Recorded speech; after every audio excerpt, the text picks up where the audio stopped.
Friends ఇప్పుడు అందరూ ఎవరితా ఉద్యోగ పెన్షన్లకు సంబంధించి అదిరిపోయి గుడ్నెస్ అనమాట ఒక లేటెస్ట్ అప్డేట్ అయితే రావడం జరిగిందండి.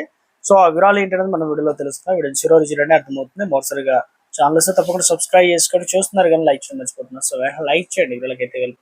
దేశవ్యాప్తంగా ఉన్న కేంద్ర ప్రభుత్వ ఉద్యోగులు పెన్షన్లకు ఇవాళ ఓ శుభవార్త అయితే అందిందనమాట. ఏంటంటే ఈసారి కరువు భత్యం మనం డిఏ కోసం ఎదురు చూస్తున్నాం కదా, పై క్లారిటీ వచ్చింది. దేశంలో పెరుగుతున్న ద్రవ్యోల్బణాన్ని ఎదుర్కొనేందుకు వీలుగా ఈసారి కేంద్ర ఉద్యోగులకు 3% డిఏ పెరిగే అవకాశం ఉందని చెప్పేసి ఆర్థిక శాఖ గణాంకాలు అయితే స్పష్టం చేయడం జరిగింది అనమాట.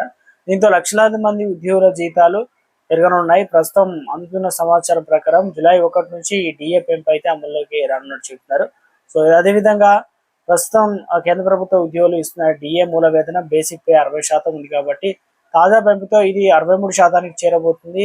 కేంద్ర కార్మిక మంత్రిత్వ శాఖ విడుదల చేసినటువంటి పారిశ్రామిక కార్మికుల వినియోగదారుల సూచి ఆధారంగా డిఏ శాతాన్ని ప్రభుత్వం ఖరారు చేసిందనమాట.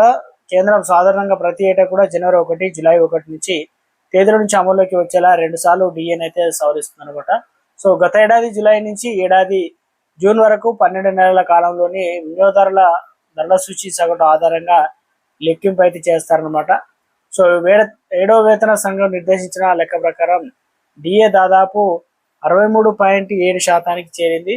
అయితే దశాంశ పాయింట్లు మినహాయించే సంప్రదాయం ఉండడంతో ప్రభుత్వం దీనిని 63% ఖరారు చేస్తుందని విశ్లేషకులు అయితే భావిస్తున్నారు అనమాట.